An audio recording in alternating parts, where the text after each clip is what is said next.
Rob from Buckeyes Battle Cry here. Tonight, the first college football playoff poll of the season is going to be released, and I'm here to make the case as to why Ohio State is going to be ahead of Georgia. There are only two things I'm going to address, which is impressive wins and quality losses, because those are two things that the College Football Playoff Committee is going to look at as well as a list of other things. So, let's look at Ohio State's impressive road win they had over the weekend against then number 3rd ranked Penn State. They went to Happy Valley. They took care of business 20-13.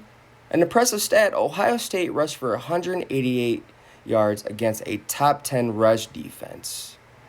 That's how they were able to close out the game with 54 rushing yards and being able to run out the clock. Ohio State absolutely dominated the line of scrimmage. Not against any rush defense, too. Against a top 10 rush defense. Another impressive thing to see was Ohio State's showing on defense, especially in a crucial moment of the game that pretty much determined the game as well. They had a goal line stance against Penn State, which I still don't know what James Franklin is thinking, by the way. Yeah, let's call the same play 3 times. We're going to run down the middle, and then we're going to do a predictable 4th down pass. That was the turning point of the game. It was over from there. And I know for a fact because I was there. And what I saw after that play was a bunch of Penn State fans leaving because they knew it was over too. Let's look at Ohio State's quality loss.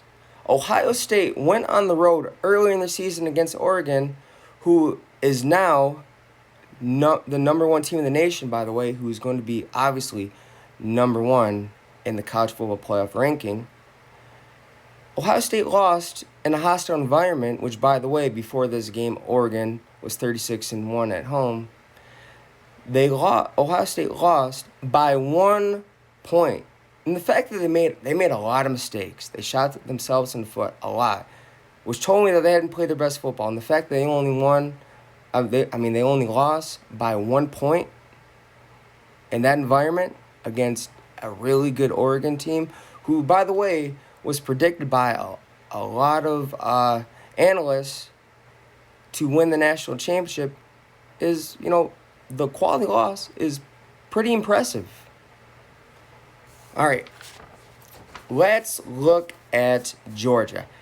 They as well had a really impressive road win against Texas, which I called, by the way. I told a lot of Georgia fans who had a lot of doubt to not count out that defense, who has more than likely 4 first-round picks on there, and to not count out Kirby Smart, who is a top 5 head coach in all of college football.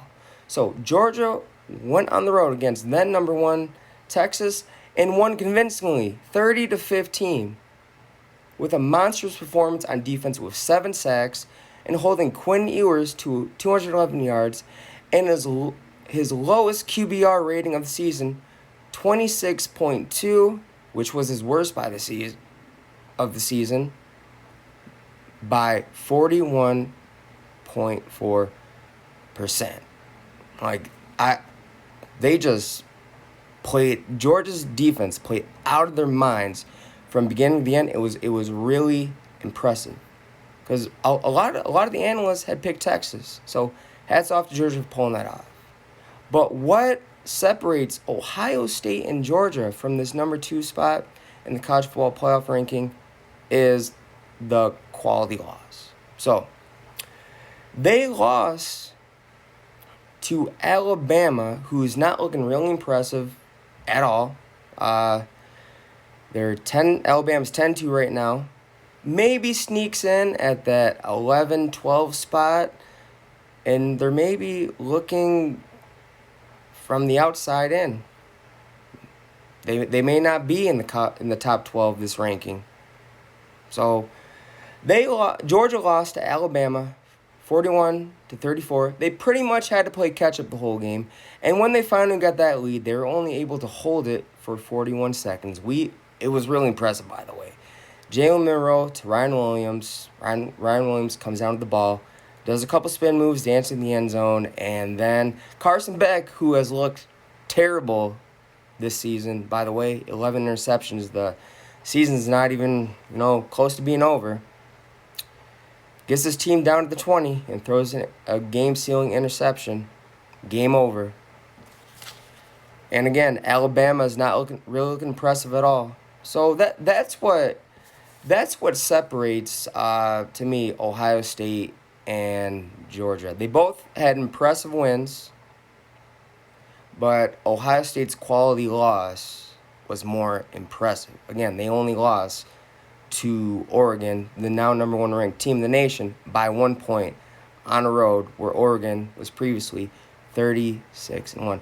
Another thing to look at for Georgia, they've looked inconsistent pretty much all season.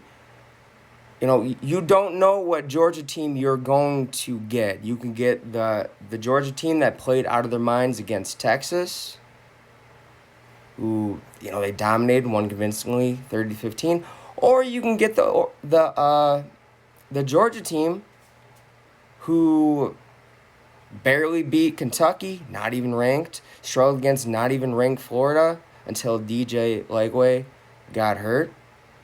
And they had a close game against Mississippi State. So again, we don't know what Georgia team we're going to get. So also, they've had a lot of offseason turmoil. Who knows if that's pouring into the locker room? So, again, the quality of losses and just the inconsistency that from Georgia is what separates these two teams for the number 2 spot in the college football playoff. Again, Ohio State will be ahead of Georgia. More impressive team right now. Also, laugh all you want about me talking quality of losses, but it's really something that the committee takes into consideration.